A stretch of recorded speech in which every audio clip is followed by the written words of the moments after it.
Hello, everybody, and welcome back to the FanScription podcast. I am Walter Benasiak here, as always, with Mr. Rob Walker. How's it going, Rob? Not bad. Well, this last month we only had one FanScription episode, which is an editorial that you wrote about The Simpsons. Did The Simpsons really predict the future? Which has been a big question in a lot of clickbait articles, I think, over the past few years. Yeah. I did not grow up watching The Simpsons. I was not allowed to watch The Simpsons. So I've only seen about a handful of episodes. You make me sad. I know. I would have watched it if I was allowed to, but I was not.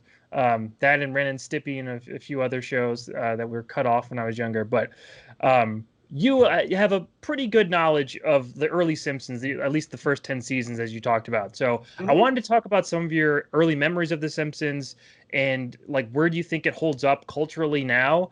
You want to just talk about that? It's going to be you going because I don't know much about it. So yeah, sure. I mean, my earliest memories were I was in. God, what year did that show premiere? It was in 1990. So I was in maybe about the 5th grade when that came out. The only way I can describe it was kind of the South Park of its time where nobody had seen anything like that, which is hilarious because it's so tame now by comparison. I mean, South Park blew it out of the water for kind of shock value. But at the time, it's just like, oh my God, he said sucks on TV. Can they do that? There was a lot of that. Parents hated Bart Simpson. I remember at school, we weren't allowed to wear Bart Simpson t-shirts. Really? It was kind of crazy. People forget, or if you weren't there, you would just laugh at it nowadays. But yeah, it was really groundbreaking. And it's funny too, because the animation by today's own Simpsons standards was terrible. The first season, was particularly not very good. The voice actors were still trying to figure out their voices. Mm-hmm. Homer was had a weird kind of voice like this. But yeah, no, it was the South Park of kind of my generation. If you were around 10 at the time, obviously I lived through South Park as well. I was in high school when that came out. But for 10-year-olds, that was the South Park of my generation. The first season was decent. It was season 2 on where the show really hit its stride. And I'd say it had its best run probably, I want to say right around the time they did the Who Shot Mr. Burns thing. I forget what season that was. Maybe it was 5 or 6, somewhere in there. I think it was around 1995 when they did that. Right around there, I'd say after that, there was a slow kind of decline. But I still thought up until about maybe the year 2000, I'm like, it's pretty solid, but right around between 1998 and about 2001, I started to notice, I'm like, this show is not the same. It became really obsessed. One thing that bothered me was they would get celebrity cameos for the show, and they normally found a way to organically fit it in. I thought one of the more clever ones was the Michael Jackson one, where it's Michael Jackson playing somebody who thinks he's Michael Jackson but is a white guy. But it was really Michael Jackson playing him. So you would get things like that. They banned that episode, didn't they? Is that the big one that was taken out of circulation on Disney Plus and stuff? I don't know. I know Jackson is a controversial topic, but there was nothing controversial in the episode that I remember that I'm like, oh, that didn't hold up. So, because again, it's Michael Jackson, but he's not playing Michael Jackson. He's playing some white guy who can sing like Michael Jackson. So, but later on, the celebrity cameos got very just lamely inserted. I remember there was one point where I just said, I'm out, I'm done. And I can't even remember the episode, but the episode was really rambly, and it ends with Homer and the family walking down Main Street in Springfield, and out of nowhere, I want to say this was the band, maybe I'm remembering it wrong, but Homer just shouts, "Hey, it's you two!" And I'm just like, you didn't even try. They were just there. I'm like, this is ridiculous. The jokes got very more. It's funny because everybody calls Family Guy a ripoff of The Simpsons. Not a lot of people have noticed that The Simpsons slowly became Family Guy. A lot of the jokes became more cutaway style, and they got more crazy. There was no sense of a grounded universe. So it slowly, I'd say that the jokes just weren't as funny, or they just didn't belong in Simpsons. I think the one I noticed when I flipped it on again back in the mid 2000s was Lisa and Bart are having a fight in a box, like cardboard box fort or something like that. And out of nowhere, Bart just shouts, "Look!" Or Lisa shouts, "Look out, Nazgul!" And there's like ring wraiths on full pterodactyls swarming in, and I'm like, "That's a Family Guy joke. What universe Yeah. are we in now?" The show lost any sense of its kind of like universe and became a lot more throwaway jokes. I thought the Yeah. satire too got the satire just turned straight up into just simple straw man satire. Mm. It lacked any of the sort of wit of the earlier seasons. So yeah, but I mean, in its prime, the show was fantastic. And the episodes still hold up because of it, as we kind of saw in the episode. Like, a lot of people are like, oh, it predicted the future. And it's like, no, it didn't. It just was so good at its satire that it looks like it did. Right. So you dropped off what early 2000s, I guess, from watching the show then? Yeah. Okay. So it seems like that. So I remember, like being adjacent to what was happening. Like I knew about The Simpsons. It was obviously this huge thing, going through grade school. And I remember when the movie was coming out, and that was what, like 2003 or something like that. I think I was in like eighth grade, or maybe the movie was just announced or something like that. And they kept saying that they were like that was going to be the it. That was going to be the end of The Simpsons. Like they were No, going to I end wish it it there. was. Because Right. I wasn't even a huge fan of the movie. The movie was like 7 years too late. Had that movie come out in 1995, that would have been the most amazing thing. But I'm like, by 2003, I'm like, who cares? It's like the Simpsons movie, like that would have been great to capitalize early on in the Simpsons. But yeah, the movie was just like, I don't know. I think the other thing I should mention too is that the quality of the writing became very more Homer centric Mm. and Lisa centric, and that's where I think a lot of it just started to annoy me, where Lisa became this kind of stock SJW character while Homer became this stock, like, I wouldn't call him redneck, but just Dumb guy. idiot white guy, kind of Yeah. like, I wouldn't even call him like right wing, but like just ignorant. And they were all like, a lot of fans will call it the jerk ass Homer phase, where a lot of stories were just Homer being dumb, and then Lisa, moralizing about something or other. And the earlier stories, I felt like involved the whole family a little more. You would get some stuff with Marge. It was very Bart centric. I can say that because Bart was Mm. the lead character. So I'm okay if Bart's not the lead, but that was another huge problem in the later years. I think was dragging the show down. Right. I remember hearing like how great the writing is. As I got older, it was like, yeah, that's like the prime Simpsons is like the apex of like that kind of comedy. And we know Yeah. like Conan O'Brien came from that writer's room and then into Saturday Night Live or after that or before that maybe, but eventually got his own show and everything. So like there was a lot of talent in that writer's room. Um, were Yeah, a these some lot of of your? people call the monorail episode the best. Yeah, I'm I've not heard sure if about I that would one. say that's the best, but that would be in a top 10 easy. So right around that era, that's when Simpsons, I think, probably peaked. Right, and that was pretty early on, right? That was still like mid Yeah. '90s, And by maybe early peak, I '90s. mean, I'm not saying it wasn't good at all after the monorail episode, but it's like that may have been the height. And it was like a very slow, I feel like it was a very slow decline until about 1998, and then it just started really dropping off a cliff. Right. Why do you think it's still going then? I mean, it's not as popular as it once was. It just kind of seems like that's our Doctor Who or something that just keeps going and going and going, but without any reinvention, really, from what you're telling me. Um, a couple things. It's been on so long that you've got a new generation watching it who like it just fine. More power to them. I'm not gonna like. I don't. But and they're completely allowed to like it. I would just tell them you got to understand though that if you're there from the beginning, there's been huge changes. And if you're like, well, I wasn't there from the beginning, I don't care. I'm like, that's fine. But so there's a new generation kind of watching it.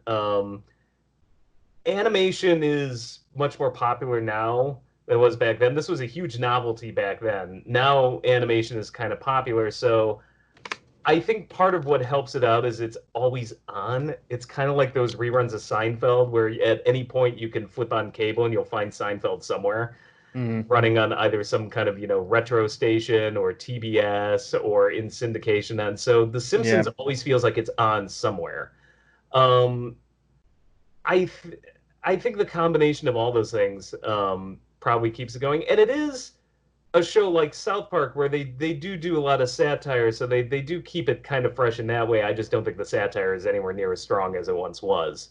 So I honestly would go to South Park more for something kind of biting and fresh and interesting, or any of the political style, the Daily Show, or those kind of things if I want satire. So yeah, you do point out South Park's sort of as a comparable show, I guess, in the video. So do you want to talk a little bit about when do you think that sort of took over The Simpsons in terms of, how hard the line is in terms of like pushing it? Because they were on Comedy Central, they could push things a little bit further in terms of jokes and what they could say and do. I think it was pretty early on. I just Yeah. remember everybody in my high school was talking about South Park.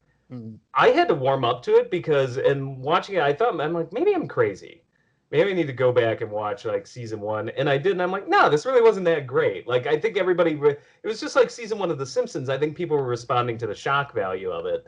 And now we look back, and I'm just like, yeah, season 1 wasn't that strong. I wasn't that much of a huge fan because shock humor doesn't, in and of itself, really like do much for me. I'm like, there's got to be like really clever writing. And it was, I'd say, around season 2 of South Park, it started getting really better. And as the show went on, like I'd say around the year 2000, I was like watching it. I was like, oh, I love this show. And that's often the case with like a first season of any show. It's pretty weak to start because they're trying to figure out their groove. But yeah, South Park's just a little different because they're so quick. I mean, they can comment. They had that election year one out in the year 2000 to really quick. Whereas Simpsons, if they tried to do a story like that, that would be months later would premiere. You wouldn't bother if you were The Simpsons. So that's why I think South Park kind of delves into parody much easier because they can. You can do a parody of all sorts of movies and stuff and then just riff on what's going on and pretty much be zany and do whatever you want. Like the Trapper Keeper episode was a good one where it had Akira and Terminator in it and Rosie O'Donnell and and an election commentary. The only downside is sometimes I'm not sure how well it holds up years later. If some people will be watching this like, oh yeah, this is kind of dated. The Simpsons, because they paint with such a broad stroke, they'll pick larger topics like, the corporate merger thing or the pandemic or killer bees. Like, these are all things that happen again and again in history. So it doesn't feel that dated. In fact, the opposite happens. People go, you predicted the future. Occasionally I'll see that with South Park. I'll like, South Park predicted the future, but nowhere near to the same degree as Simpsons. And I think it's because Simpsons is just so broad because they have to be. You can't sit here and say like, well, we're going to take this minor little event and comment on it when you know that in 6 months it's already too late. So they pick these kind of big historical topics that just kind of cross-generational thing. Right, and that's the advantage that you talked about with South Park is because it's so quick, and they've even gone after The Simpsons, multiple times over the years, including the video that we had at the very beginning of script. Yeah, that's one of my favorite episodes because as I was watching it, I was like, "Wait, isn't it Mr. Burns' plot from at least The Simpsons did it?" I burst out laughing. I'm like, "Okay, I get it, okay." And I know that a lot of people have attacked Simpsons, for staying around too long and all that stuff. And we talked about maybe it should have went off the air a lot sooner than it did, but it's kind of this cultural mainstay now. Do you think the movie should have been it? I think. Right. Because clearly the show's writing was done. Sure. Do you think it's harming its legacy at all by being on for too long? That it's been going on for years and decades now. Does it harm the originals? Not really. I think the best thing that ever happened was Disney picking them up. Because now if you want to binge it and watch all these seasons from the start, you can. And I think a lot of people now may have the opportunity to go back, not be beholden to whatever reruns are on a cable station, but literally go, oh, I can pick this season. This is, oh, people say this is the best episode. And see what us, ancient Gen Xers or whatever are talking about. Like, yes, this is when the show was great. It's a little harder when it's just running random reruns. Yeah. Maybe they're in order, maybe they're not. Generally, it seemed pretty random to me when I was seeing them on Fox or various cable stations before I gave up cable. So, a lot of people are giving up cable now. It's all about I think it's the opposite in a weird way. it would have harmed the legacy maybe had they gone off just a few years ago, well after the movie. But now I think now because it's been on so long and it's hit these records, that may have helped them out a little more. It's like a weird inverse thing where it's like, well, you'd think at this point, I don't think it matters. The Simpsons, it's like their legacy is secure no matter what. I mean, because the thing is, for those of us like me who think the show sucks now, I just don't watch it. But I remember those early episodes and they're great. And now they're on Disney Plus and stuff. So for me, it doesn't matter. I still think The Simpsons was a huge cultural milestone. I just ignore what's coming out now. And if you like the show now, you're still watching it. So I mean, somebody's got to be watching it if it's still on, right? So it's got to be some kind of audience that it's retained or gained, like you said earlier. I think it's a legacy show. I think just there's no matter what they're gonna put it out there. It's because it's The Simpsons. It's a legacy. Like, oh, well, you got it. It's like that. You know what The Simpsons is? It's that restaurant you have in your town or your village or city that's been around for 40 years, and everybody's like, yeah, I gotta go there because we went there as a family and this and that. And when you really think about the food and taste, you're like, yeah, this really isn't very good, but it's a legacy. I mean, this place has been around forever. We got to go here. It's the touristy thing to do. That's what The Simpsons is to TV. Gotcha. That's a good analogy. I like that. So in terms of the subject of the video was The Simpsons, predicting the future and all that. We talked about it a little bit on here, but that's a thing that I've seen coming up for years now. I feel like I want to say going back maybe 5-6 years, we've been seeing articles. The Simpsons predicted this and this and all these events that have been happening, and even up to very recently with the virus and all that stuff. I mean, there's still like people going back into these old, like you said on Disney Plus, you could go right back into it now and pull anything out of there, and comparing it to modern times. So when did you first see that, and were you like taken aback by that, or were you like, oh wow, this is kind of cool, or what was your thoughts? I had seen I've seen some articles for years, but the first one that really caught my eye was the Disney merger, when they're like, oh my God, they predicted Disney merger. I think that and the Trump election were the two, because the Trump election I think came before the Disney merger. I remember seeing that and going like, yeah, they didn't really predict Trump, because I was like, I remember the episode and I'm like, yeah, it was more of a throwaway joke and he was running that year that episode came out anyway. But the Disney merger one, and I'm like, oh, well, that's cool. But that's when I first started thinking, I'm like, that was going on left and right in the 90s. That's not a big stretch. And Disney would have been Fox's competitor, so I could see them thinking, haha, this is a really funny in-joke. We'll have us bought out by Disney because they're swallowing everything up in the 90s. Yeah, and then the one that finally made me just want to write this article was the one where it's like, not only did they predict the pandemic, but they also predicted murder hornets. Watch this scene. And I like watched it and I just like rolled my eyes. I'm like, these were all things like I'm old enough to remember. I'm like, this was all going on in 1992, 93. This wasn't predicting the future. We had the Beijing flu. That's literally what it was called. And we had killer bees, so and the article was so, I don't think it was BuzzFeed. I give BuzzFeed some shit, but the offending article, I remember who it was, but it was very clickbaity, and it was like so ridiculous and just like, oh my God, can you believe it? That is so creepy. How do they do it? And I'm like, oh, I hate this. I hate this so much. And I'm like, I'm gonna write this. But the problem was I was already halfway through the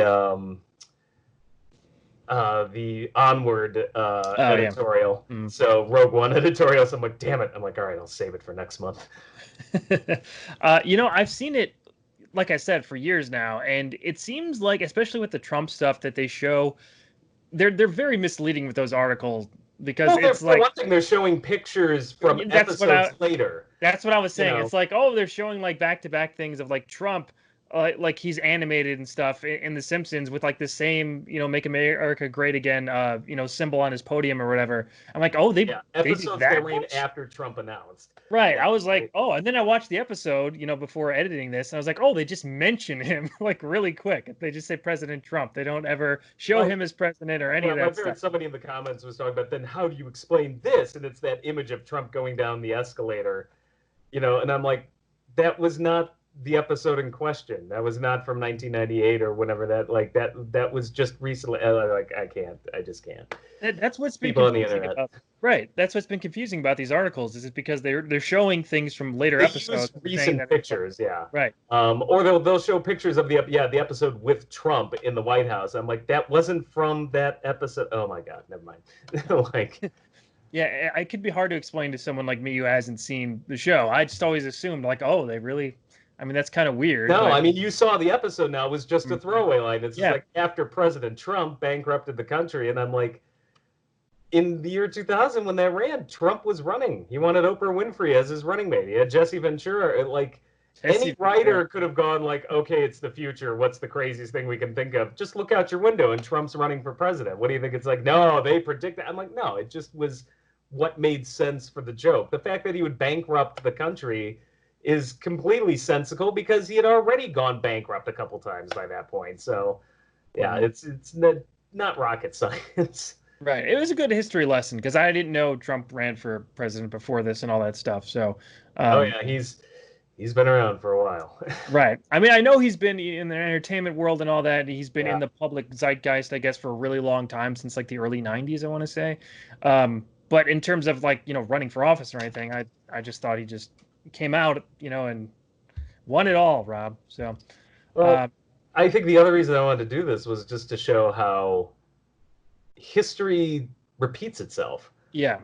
Like, all of these things are the same problems we have now: invasive species, murder hornets, pandemics, political grifters, conning the populace. These are just corporate mergers. I mean, Disney got worse. They were commenting on what Disney was doing in the 90s and they only got worse. So it's like, it's a good history lesson to be like, no, they didn't predict the future. They were commenting on things going on back then and it just never got fixed.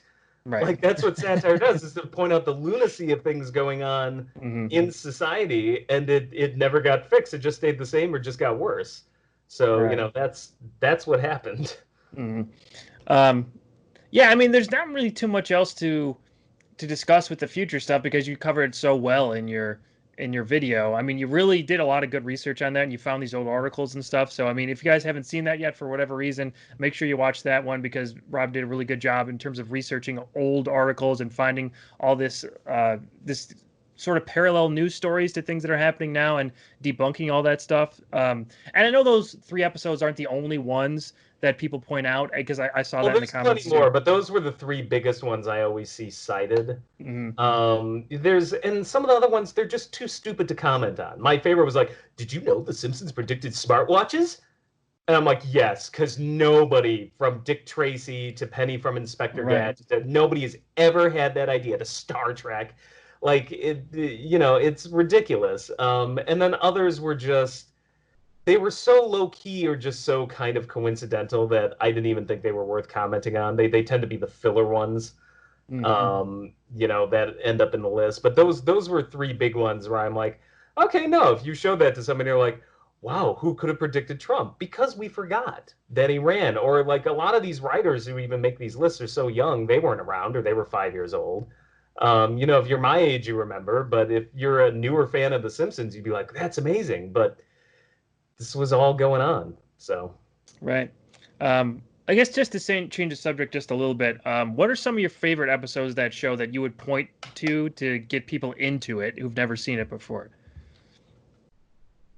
I don't really know, because I don't know if you should just dump yourself into an episode or start kind of at the beginning. I would say season 2 has the stronger ones. I remember the ones I liked most early on that I just remember watching. It's like, wow, that was cool. Like, as a little kid was, I like the one where Krusty gets framed. I remember watching that on vacation, so I have a nostalgic attachment to that. The one where Bart tries to become a daredevil and Homer jumps the canyon instead was one of the early ones where we laughed out loud. My whole family laughed because my dad was watching, my mom was watching, and she always had a problem. She's like, I don't know if I like this Simpsons thing. That's not a good example, but she just could not stop laughing as Homer went tumbling down that canyon. The one where Homer tries to lose weight, the intro where he gets stuck in the water slide, H2, whoa, that was really funny. But my favorite episodes, I'd say right around the Conan years. The monorail one is really, really good. I like the one where Homer becomes an astronaut. Um, the 20, a really fun one, but you kind of got to know the characters, so I wouldn't start with. But the 20 different stories from Springfield, where they just intercut with all these different stories. Lisa getting a haircut, she's got gum in her hair, and um, that's a really good one. There were some serious ones too that I still have an attachment to. The one where Bart fails the fourth grade, because I was in the fifth grade at the time, I think, when that ran. That was very powerful, Hmm. as a kid who got switched into a private school all of a sudden from a public. I was behind. So like I Hmm. could really identify with that, like working hard and failing at a test. I think any kid can who got in trouble at school or studied hard and then something goes wrong. Um, the one where Homer's dying is a really great one. He eats blowfish. That's a good one that has like serious moments in it. The Christmas special, the Thanksgiving special, those are both good. But Yeah. the early episodes had like little powerful family moments tucked into it, and I think the show kind of lost its soul a bit when it just became more about, well, it's just jerk ass Homer being an idiot now, or is this Lisa whining about something? But it used to be kind of about the family unit because it was a satire, maybe almost even a light spoof of kind of the family sitcom, the nuclear family sitcom. So Right. those are all really solid episodes. I remember Jim telling me about like the more serious moments that they had early on in the show. Because when I would watch, when I would catch it on or something like that, I just there was nothing really for me to be attached to, even all these years later. Um, so there was not like the hook for me. Mhm. For me personally, I need like some kind of character, like a small serious moment, something like that, just to hook in, so I could, care about what I'm watching. So I could laugh along with things. If I don't Right. care about someone and they're just being made fun of the whole time, like I can't really get into that too much. It's like a slasher film with, like you don't care about the teenagers, you just want to see them get killed, so you don't give them any character. um so with these earlier episodes, was that like a thing that kept popping up, or is that just like just like once in a while they would do something like that? It would pop up every once in a while in a season. So I think you would have three or four that would get a little more serious.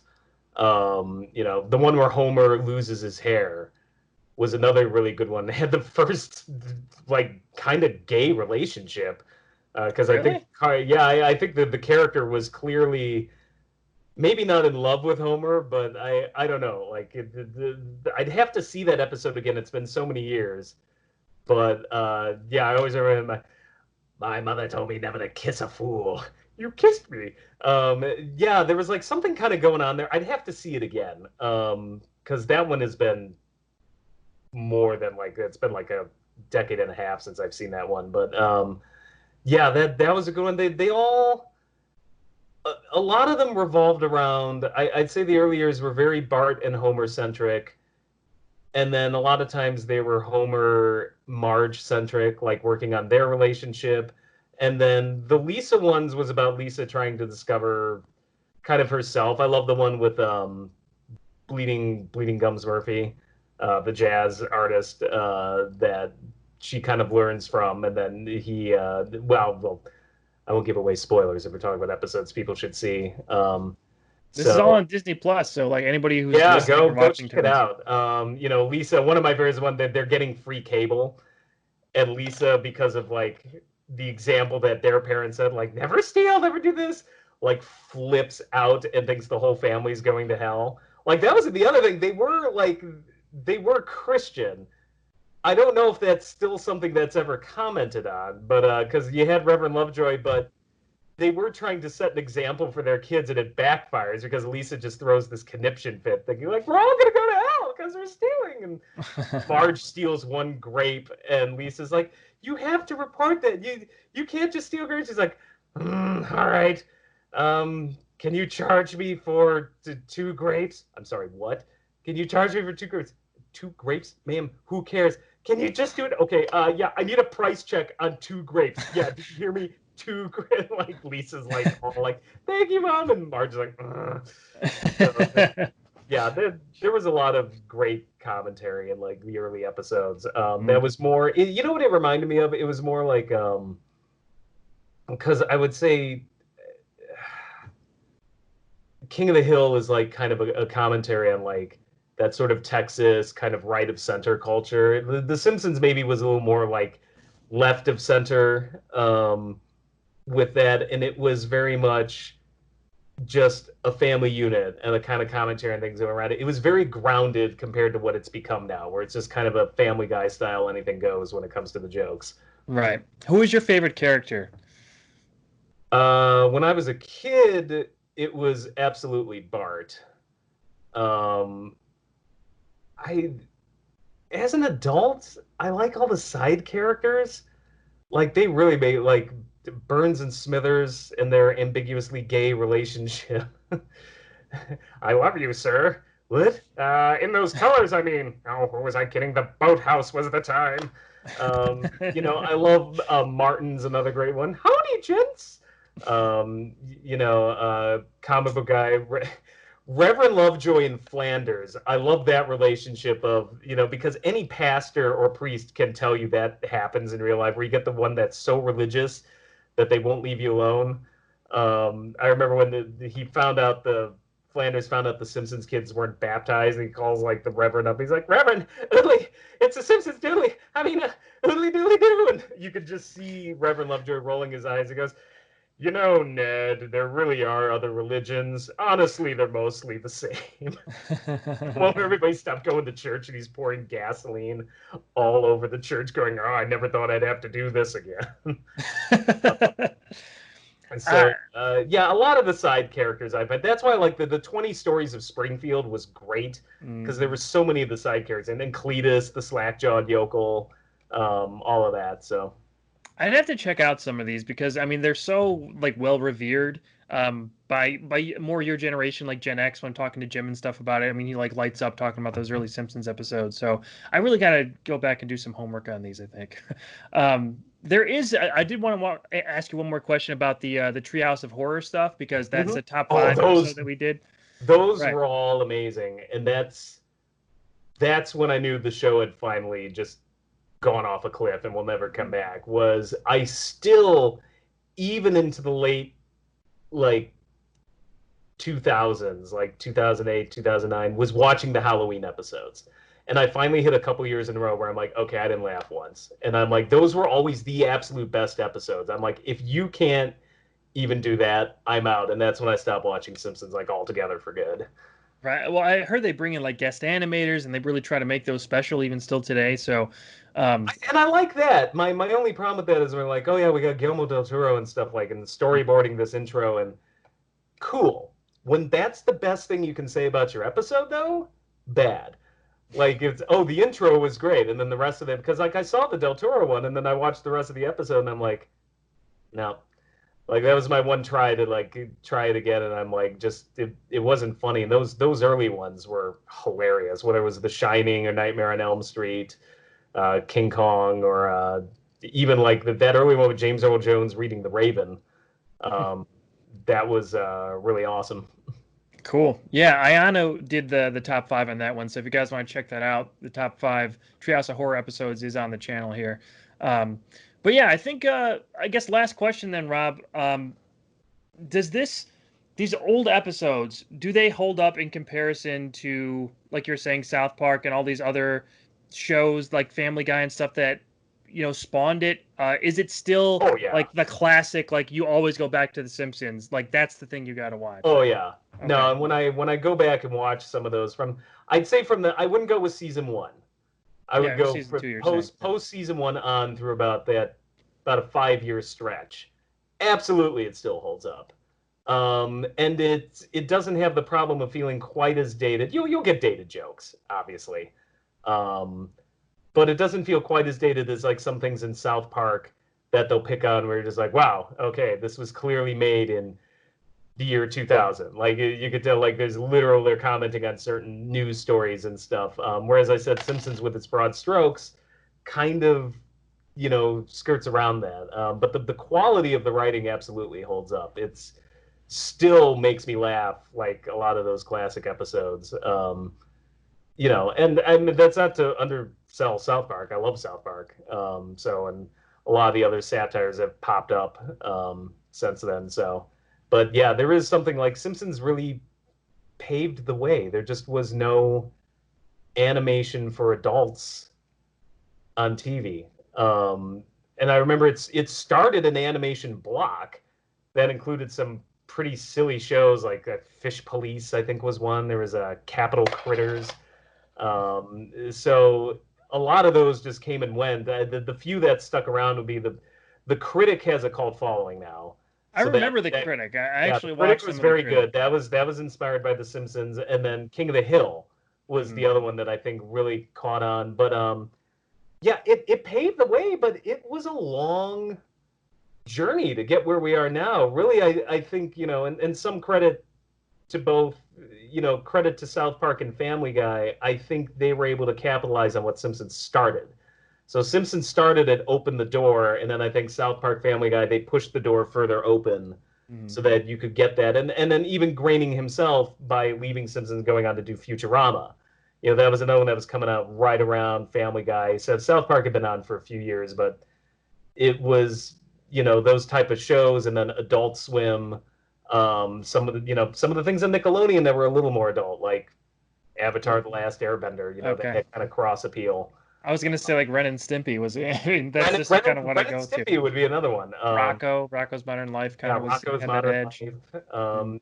Yeah, so I think Simpsons' early influence was maybe more a little towards Nickelodeon or something, where they're like, okay, well, we can branch out a little. But yeah, I'd say after like the influence on things like South Park and Family Guy, and then pushing the door open where animation is everywhere now. I mean, animation when I was a kid, you got that block when you got home from school. You had your Disney afternoon or Real Ghostbusters or something, Transformers and stuff, Masters of the Universe, or you had that block Saturday morning. That was it. You didn't have cartoons all day.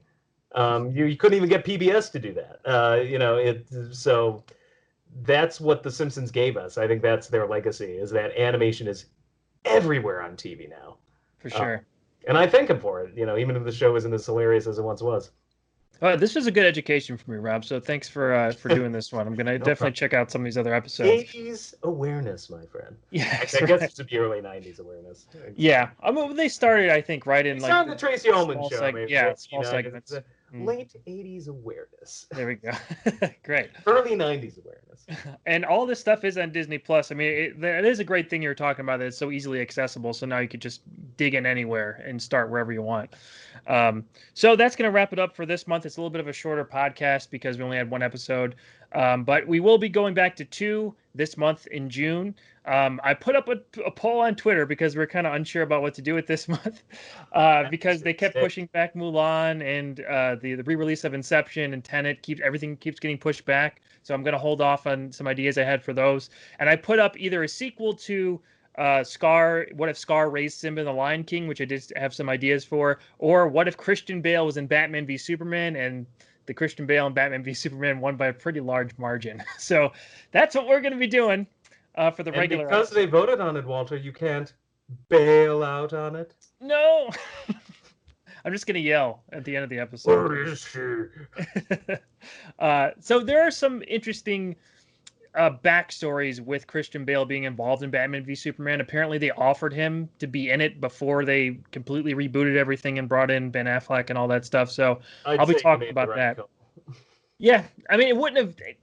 Realistically, it would not have worked to bring that really realistic version of Gotham that the Dark Knight trilogy had and mix that up with Superman. It would have been, even though Man of Steel was kind of Nolan-y. I mean, he was like, his presence was still in there. It was Nolan-ish.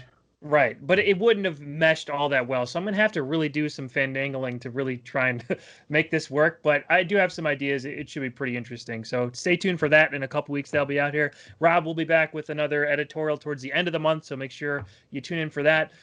Thank you guys for watching and or listening to this. Make sure you subscribe to the feeds that are that pump these episodes out. We also have the audio versions of our regular episodes that go out on the podcast feed as well. So if you just want to listen to it in your car or whatever, you can do that on the audio feed as well. Rob, any last thoughts before we head out? Watch early Simpsons. It's funny. There we go. Okay. And a good history lesson, apparently. Yeah. Yeah, apparently. All right, guys. We'll talk to you later. Thanks for watching. See you later. Later, guys.